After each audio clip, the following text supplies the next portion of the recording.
In 3 days since the end of Title 42, the pandemic-era policy that slowed the number of migrants allowed into the U.S. With Thursday's expiration, many border communities were bracing for a surge of migrants, but at least for now, that has not happened yet. Homeland Security officials say there were about 4,200 encounters yesterday, as they call them. That's a big drop from the day before, and yesterday's numbers are less than half of the 10,000 seen at the U.S. Mexico border in the days before Title 42 ended. Just minutes ago, we heard from President Biden as he completed a bike ride, and here's what he had to say about the situation down at the border.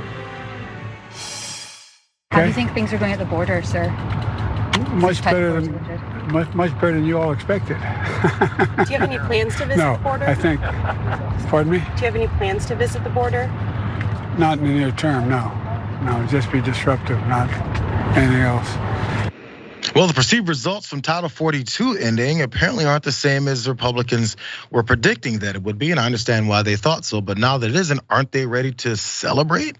Aren't they happy about this whole thing? Aren't they like, yes, our border is secure, our border is safer. We were expecting a disaster, and we didn't get it. Are you hearing that from Republicans, or are you hearing them talk about how much they hate this, or actually nothing at all because it didn't work out for their political advantage, which again is the only thing that they care about. So next time you vote for them and think they're representing you, they're not. They're representing themselves, their money, and the people who pay them to do all these things. To drive that point home, Senator Chris Murphy, a Democrat out of Connecticut, talked about how Republicans care so much more about politics than they do actually about policies that affect Americans. Watch. Well, Republicans have had multiple opportunities to come to the table and pass immigration reform that would fix the problem at the border. And my belief is that while you have a small group of Republicans who legitimately want to engage, the majority of that party delights at chaos at the border. You saw some of my colleagues on Tuesday, as soon as votes were done, rush down to the border to take smiling photographs with the Border Patrol, essentially celebrating the fact that there was chaos because they believe that there's political gain to be had. So I think Americans know that it's Republicans, not Democrats, that have been sitting on the outside when it comes to fixing our broken immigration system.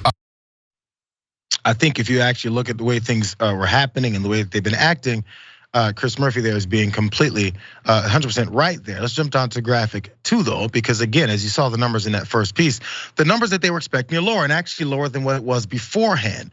U.S. authorities saw a 50% drop in the number of migrant encounters along the border over the previous 2 days compared to earlier in the week. That was before Title 42 ended. Homeland Security Secretary Alejandro Mayorkas told CNN's Dana Bash that. U.S. and Mexican officials say that the Biden administration's warnings to asylum seekers and displays of immigration enforcement have deterred more migrants from crossing the border illegally. Now, it's probably many libs, Burbank, that probably don't like that. I remember when Kamala Harris was talking about, hey, you guys, if you're coming up, know that you're gonna face this consequence, that consequence, and the third consequence. And maybe some folks don't like that aggressive posturing and positioning, which I understand if you don't. Either way it goes, the numbers have dropped. And the reasons why, we can begin to analyze. And if that's part of the analysis, and there is an issue with so many people coming to the border, maybe we start doing things that help that aspect while we then also work on our approach to these folks that do end up coming here for things like, running away from death. Oh, you pulled a Jayar, Burbank, I love it. You're muted. Oh, I just wanted to be on theme on the watch list. But that's the thing, Jayar, it's like, I get that Chris Murphy is making some points, right? We see Republicans do the photo op thing at the border, and they love obsessing over it like it's this chaotic situation that will never get under control, and there's criminals everywhere, and blah, blah, blah. We also had during the Trump administration, Democrats really make a meal out of Trump detaining migrants, out of Trump deporting migrants or expelling them. And then Biden gets into office and expels or deports more Haitian migrants than any president in history. And it's like, okay, what is our stance on immigration? What is our policy plan on immigration? Because I get that Chris Murphy says into the microphone, we have legislation, they could help address this issue on the floor of Congress with us. Let's work together, let's get something done. What do you want to get done? You're on the news. You can tell all of the Americans that you want to convince to call their constituents to support your legislation what it is, what is the plan.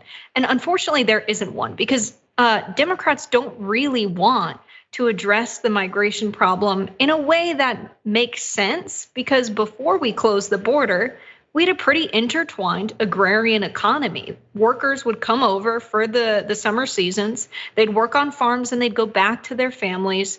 in Mexico. There was a huge part of migration that wasn't asylum seekers.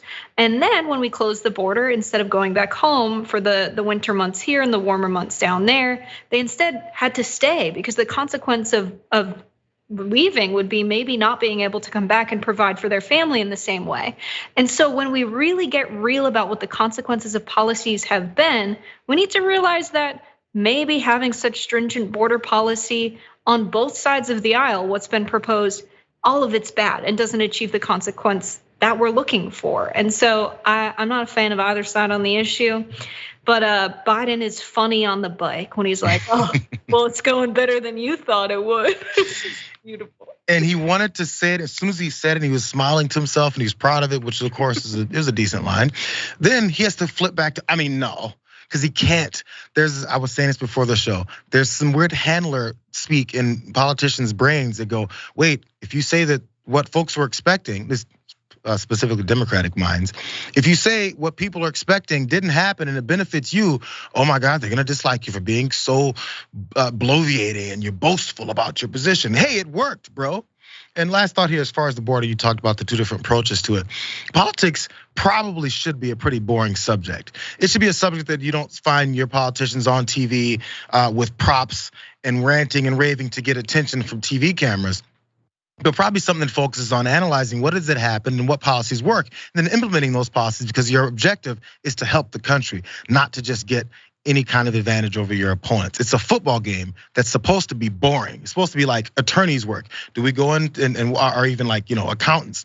So is the accountant at one firm doing different than the accountant at the other firm? Well, they're all crunching numbers. It's boring stuff, but they're getting something done. We don't really have that approach to our politicians, at least not anymore. And now it's just a popularity, straight up stupidity contest.